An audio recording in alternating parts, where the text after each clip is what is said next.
हाती येते। मंत्रिमंडळाच्या खाते वाटपानंतर आता दालनांचंही वाटप झालं आणि आता महायुतीच्या मंत्र्यांना बंगल्यांचंही वाटप झालेलं आहे। भाजपचे प्रदेशाध्यक्ष आणि राज्याचे महसूल मंत्री झालेले चंद्रशेखर बावनकुळे यांना रामटेक हा बंगला देण्यात आलाय, तर राधाकृष्ण विखे पाटील यांना रॉयल स्टोन हा बंगला मिळणार आहे। भाजपच्या नेत्या पंकजा मुंडे यांना पर्णकुटी हा बंगला देण्यात आला आहे, तर शंभूराज देसाई यांना मेघदूत हा बंगला देण्यात येईल। भाजपचे ठाण्यातले नेते आणि नवी मुंबईचे सर्वेसर्वा गणेश नाईक यांना पावनगड हा बंगला देण्यात आला आहे।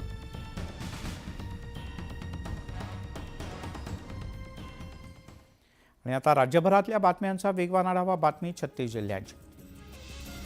राहुल गांधी यांनी सोमनाथ सूर्यवंशी यांच्या मृत्यू प्रकरणात गंभीर आरोप केले।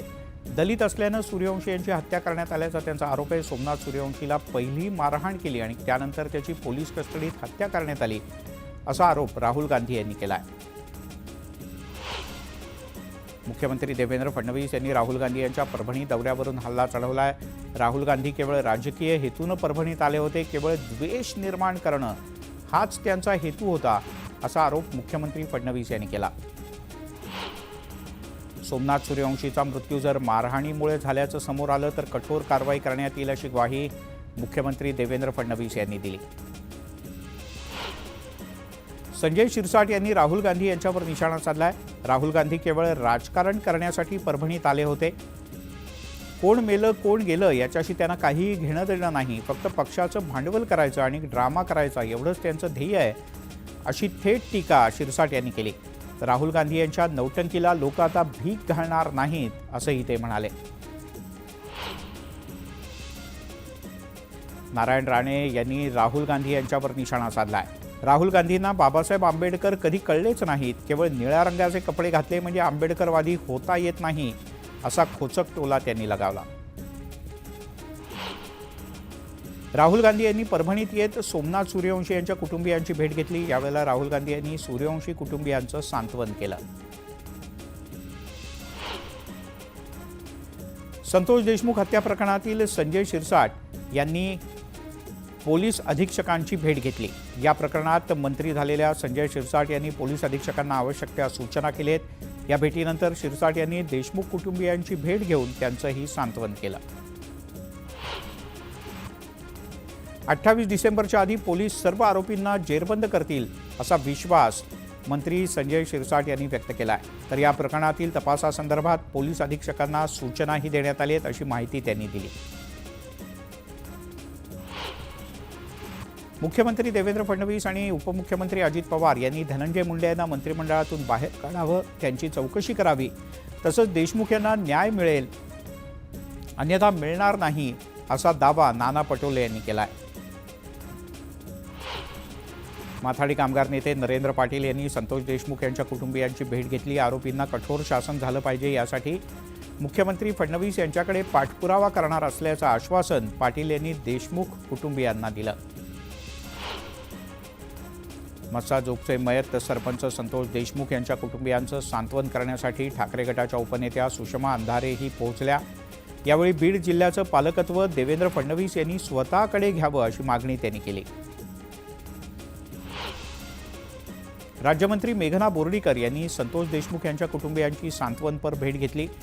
यावेळेला संतोष यांना न्याय मिळवून देऊ सरकार त्यांच्या पाठीशी आहे असा विश्वास मेघना बोर्डीकर यांनी व्यक्त केला।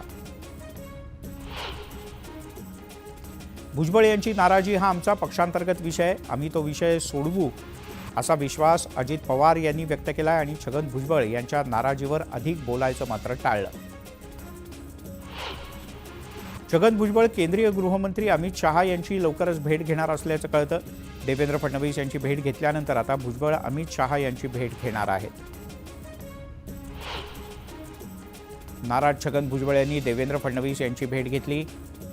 फडणवीस यांनी माझं म्हणणं ऐकून घेतलं, 8 ते 10 दिवस मला द्या, पुन्हा एकदा भेटून यावर मार्ग काढू, सगळं शांततेत घ्या असं फडणवीस म्हणाले अशी माहिती भुजबळ यांनी दिली आहे। छगन भुजबळ महायुतीतले मोठे आणि महत्त्वाचे नेते आहेत। भुजबळांबद्दल स्वतः अजित पवार यांनाही चिंता आहे. तीनही नेत्यांमध्ये भुजबळ यांच्याबद्दल सन्मान आहे, त्यामुळे भुजबळांसारखे नेते आमच्यासोबत असलेच पाहिजेत असं वक्तव्य देवेंद्र फडणवीस यांनी केलं आहे. महायुतीच्या विजयामागे ओबीसींचा मोठा वाटा आहे. फडणवीसही ओबीसींचं नुकसान होऊ देणार नाहीत असं भुजबळ म्हणाले. भुजबळांवर अन्याय झाला, महायुतीनं त्यांची मतं घेतली आणि त्यांना बाजूला केलं. मात्र भुजबळ आता नवीन पर्याय शोधत असतील तर त्यांना शुभेच्छा आहेत अशी प्रतिक्रिया विजय वडेट्टीवार यांनी दिली आहे. छगन भुजबळ अतिशय मोठे नेते आहेत, त्यामुळे त्यांचं अस्तित्व नाकारता येणार नाही. त्यांना मंत्रिमंडळात घ्यायला हवं होतं, पण त्यांच्या पक्षात नेमकं काय झालं हा त्यांचा अंतर्गत विषय आहे असं वक्तव्य मंत्री गिरीश महाजन यांनी केलं आहे. छगन भुजबळ यांना मंत्रिपद द्यावं या मागणीसाठी वर्ध्यात भुजबळ समर्थकांनी आंदोलन केलं. ओबीसी समाजातल्या नागरिकांचा या आंदोलनात मोठ्या प्रमाणात सहभाग होता. पालकमंत्री पदाच्या बद्दल महायुतीत कोणतीही रस्सीखेच नाही, त्यामुळे महायुतीत सगळं काही आलबेल आहे अशी स्पष्टोक्ती मुख्यमंत्री देवेंद्र फडणवीस यांनी दिली. पुढच्या 24 तासात पालकमंत्री पदाची यादी जाहीर होणार आहे. ठाण्याचं पालकमंत्रीपद हे उपमुख्यमंत्री एकनाथ शिंदे यांच्याचकडे राहील अशी माहिती न्यूज 18 लोकमतला सूत्रांनी दिली आहे.